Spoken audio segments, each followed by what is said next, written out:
اللهم صل على سيدنا محمد يا رب صل وسلم دائما أبدا على حبيبي. السلام عليكم ورحمة الله.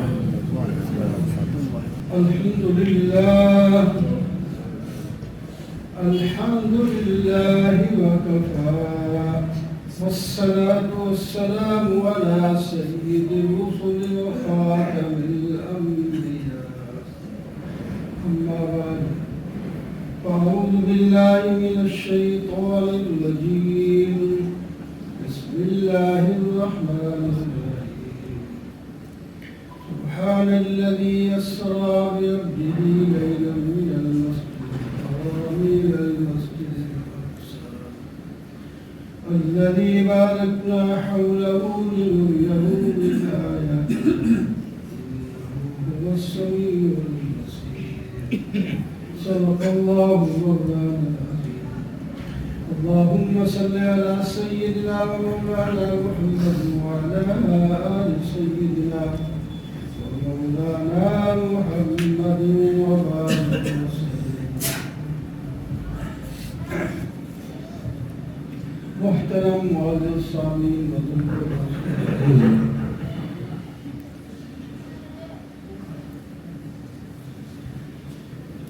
معراج کے بارے میں 3 تحفے گزشتہ جمعہ عرض کیے تھے، ان کو پلے باندھ کے رکھنا ہے، عزت کرنی ہے، اس کا احترام کرنا ہے، اکرام کرنا ہے۔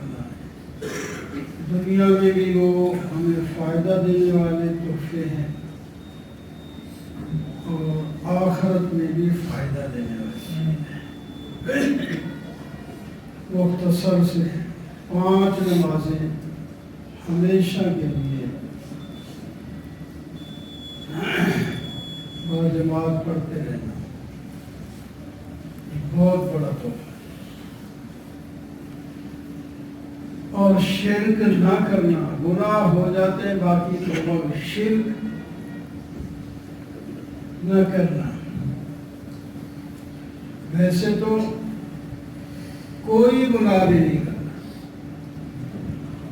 کوئی گناہ بھی جب اللہ تعالیٰ کی طرف نسبت کرے تو وہ چھوٹا نہیں ہوتا۔ ہم جس کو چھوٹا سمجھتے ہیں وہ حقیقت میں بڑا ہوتا ہے۔ کوئی گناہ بھی چھوٹا سمجھ کر کرے نہیں، جیسا کہ آگ کی ایک چھوٹی سی چنگاری کوئی بھی اپنے کپڑوں میں نہیں رکھتا،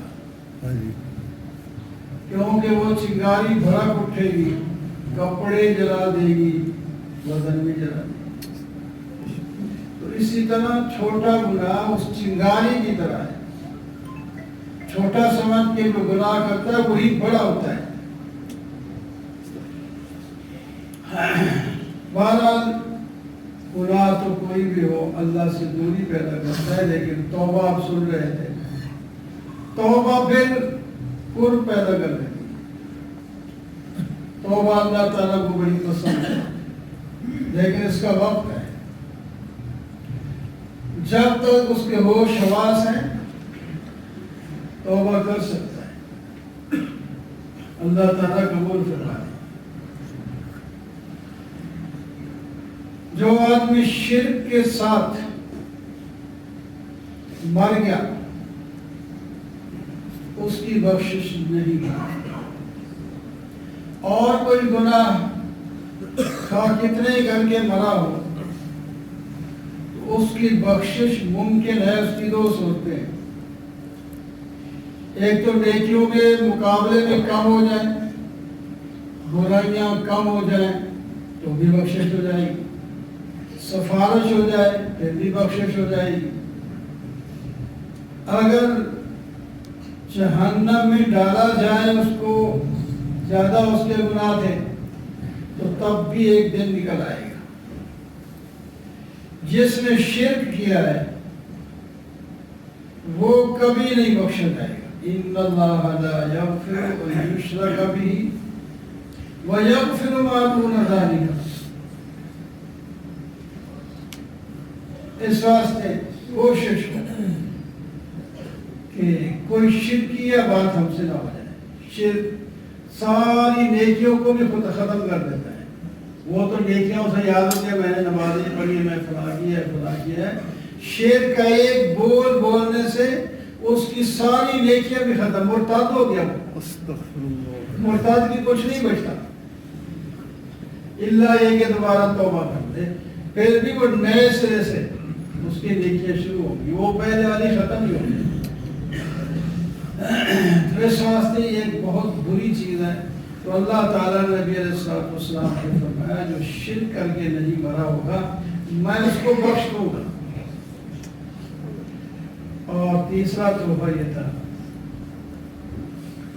کہ سورہ بقرہ کی آخری آیت اس میں دعا ہے، ربنا لا تؤاخذنا ان نسینا واخطانا ربنا ولا تحمل علينا اصرا كما حملته على الذين من قبلنا ربنا ولا تحملنا ما لا طاقة لنا به واعف عنا واغفر لنا وارحمنا انت مولانا فانصرنا على القوم الكافرين. اخلاص کے ساتھ یہ دعا مانگتا رہے. اللہ جب یہ دعا مانگے گا تو اللہ تعالیٰ فرماتے ہیں یہ ایک ایک جملہ کہتا جائے گا میں اس کا قبول کرتا ہے، قبول کرتا ہے. دعا تو کوئی بھی ہو اخلاص کے ساتھ کی جائے. ارشاد باری اجیب دعوت الداع اذا دعان، جب کوئی دعا کرتا ہے تو میں اس کی دعا کو قبول کرتا ہوں. لیکن تمہیں بھی تو چاہیے میرا حکم بھی مان لو. فَلْيَسْتَجِيبُوا لِي وَلْيُؤْمِنُوا بِي، ہمیں چاہیے. تو لیکن یہ دعا کے بارے میں خاص طور پر فرمایا کہ میں اس کے دعا کو یہ 3 تحفے تھے. معراج میں آپ نے کچھ مناظر دیکھے. ہر نبی سچا ہوتا ہے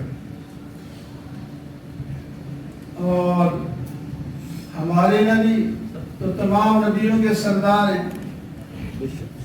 آپ نے جو بات فرما دی ہے وہ سچ ہے. وہ ہمارے ذہن میں آئے یا نہ آئے کہ یہ ایسا بھی کبھی ہو سکتا ہے. بعض دفعہ چھوٹے ذہن ہوتے ہیں تو بات کو پورا سمجھ نہیں پاتے، لیکن آپ کی بات جو ہے وہ سچی ہے، اس میں کوئی کمی بیشی نہیں ہو سکتی. اور مسلمان جو ہے اس پر ایمان رکھتے ہیں. اسی کو ایمان بالغیب بھی کہتے ہیں. جو چیز نہیں بھی دیکھی آپ نے فرما دی پھر ٹھیک ہے مسلمان ہیں. جنت ہم نے کوئی دیکھی ہے؟ جہنم دیکھی ہے؟ قبر کے عذاب ثواب کو کوئی دیکھا ہے؟ یہ ساری چیزیں نبی علیہ السلام نے ہمیں بتائی ہیں. ہم اس کو مانتے ہیں، پورا یقین ہے ہمارا. لیکن اللہ تعالیٰ نے کچھ چیزیں گناہوں کے کی جو سزائیں ہیں معراج کے موقع پر آپ صلی اللہ علیہ وسلم کو آپ کی آنکھوں سے بھی دکھایا. آنکھوں سے مثلا ایک موقع پر آپ جب پہنچے تو کچھ گناہوں کی فہرست اس طرح پیش کی گئی کہ کچھ لوگ ہیں جن کے ناخن تانبے کے ہیں. تانبے کے ناخن بڑے بڑے ہوئے ہیں، سخت ہے، مضبوط ہے. وہ اپنے ناخنوں کے ساتھ اپنے منہ پر یوں کھینچتا ہے اور سینے پر وہ زخم کرتا ہے. بار بار اپنے منہ اور سینے کو چھیل رہا ہے.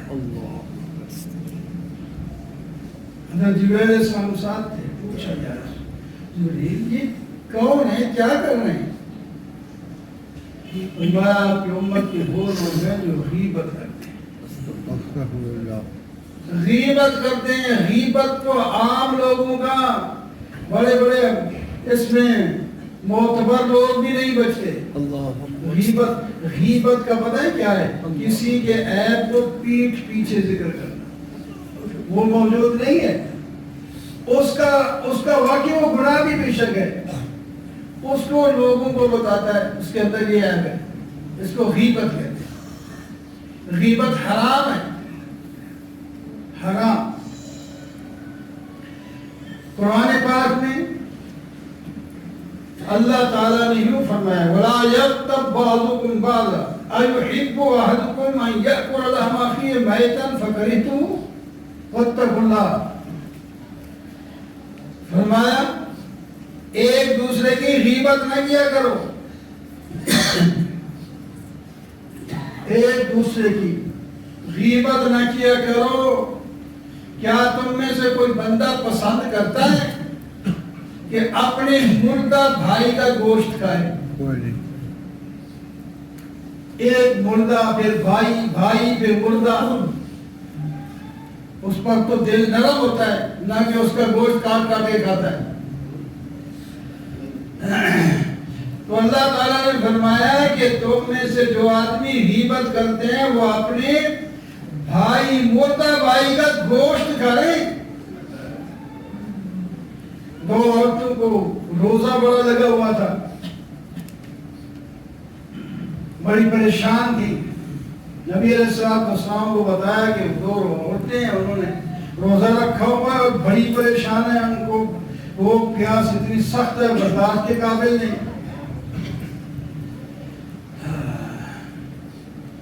فرمایا انہوں نے گوشت کھایا ہے. گوشت کیسے کھائیں گے تو روزہ ہے.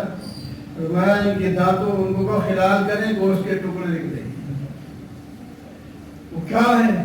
انہوں نے غیبت کی ہے، ان عورتوں نے غیبت کی ہے.